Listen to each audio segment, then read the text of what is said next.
Bismillahirrahmanirrahim. Assalamualaikum warahmatullahi wabarakatuh.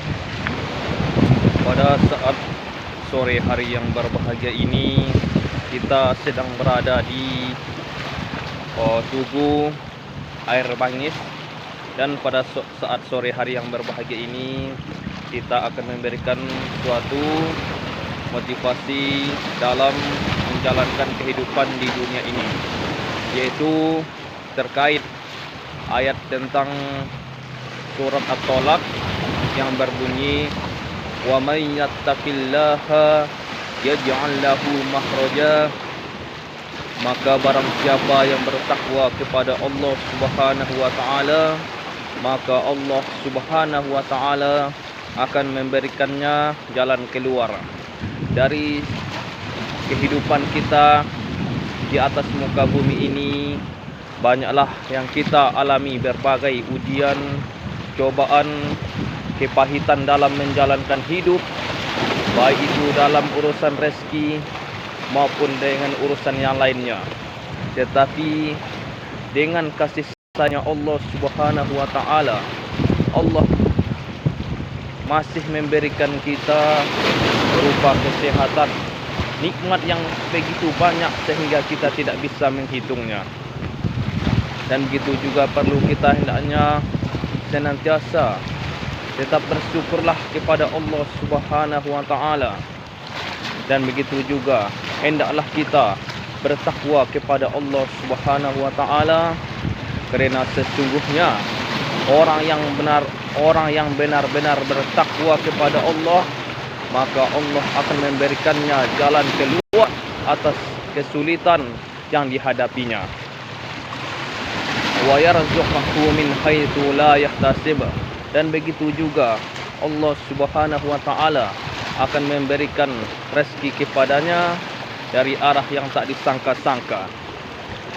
Dan begitu juga hendaklah kita tanamkan dalam diri kita bahwa Allah Subhanahu wa taala masih selalu memberikan rezekinya kepada hambanya, tetapi kitalah yang kurang bersyukur terhadap rezeki yang Allah Subhanahu wa taala berikan kepada kita setiap manusia. Dan begitu juga perlu kita ingat bahwa apabila kita dalam situasi kesulitan, maka hendaklah meminta pertolongan kepada Allah, karena Allah Maha Penolong hamba-hambanya yang ingin bertakwa dan ingin mengharapkan kasih sayangnya. Perlu kita ingat lagi bahwa Nabi Nuh alaihissalam tidak pernah terbayang oleh beliau akan terjadinya banjir besar yang begitu dahsyat, yang mengakibatkan orang-orang yang kafir pada zaman beliau itu meninggal dunia.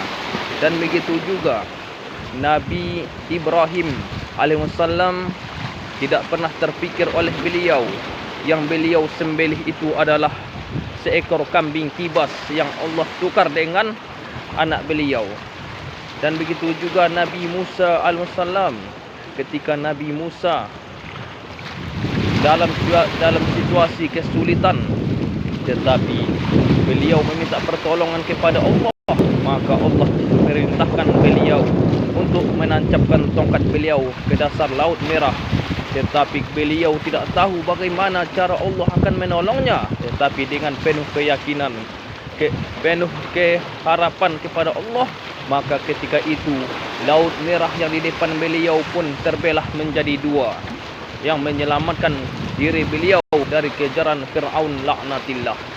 Dan begitu juga Nabi Isa alaihissalam, tidak pernah terbayang oleh beliau orang yang beliau panggil itu akan hidup kembali lagi, tetapi dengan penuh percaya diri kepada Allah, dengan penuh harapan, maka orang yang beliau panggil untuk hidup lagi di dalam kubur itu bangkit ketika itu juga, ketika beliau panggil atas izin Allah Subhanahu wa taala. Untuk itu, wahai kaum muslimin wal muslimat yang dirahmati oleh Allah Subhanahu wa taala, apabila kita meminta pertolongan kepada Allah, maka hendaklah yakinkan dirimu, percayakan dalam hatimu Allah Subhanahu wa taala senantiasa akan menolong dirimu apabila engkau sungguh-sungguh dalam membutuhkan pertolongannya. Baik itu masalah urusan rezeki maupun urusan yang lainnya. Wa yarzuqhu min haitsu la yahtasib. Wa man yatawakkal 'ala Allahi fa huwa hasbuh. Dan begitu juga, maka barang siapa yang bertawakal kepada Allah, bertawakal artinya berserah diri, yaitu mempercayakan segala urusannya kepada Allah, maka Allah akan cukupkan baginya, yaitu masalah rezekinya maupun masalah yang lainnya. Semoga apa yang disampaikan pada saat sore hari yang berbahagia ini bisa bermanfaat bagi kita semuanya. Wastabiqul khairat, senantiasalah berlomba-lomba dalam kebaikan. Wa tazawwadu fa inna khairaz zadi taqwa. Sebaik-baik bekal menghadap Allah dengan cara bertakwa. Assalamualaikum warahmatullahi wabarakatuh.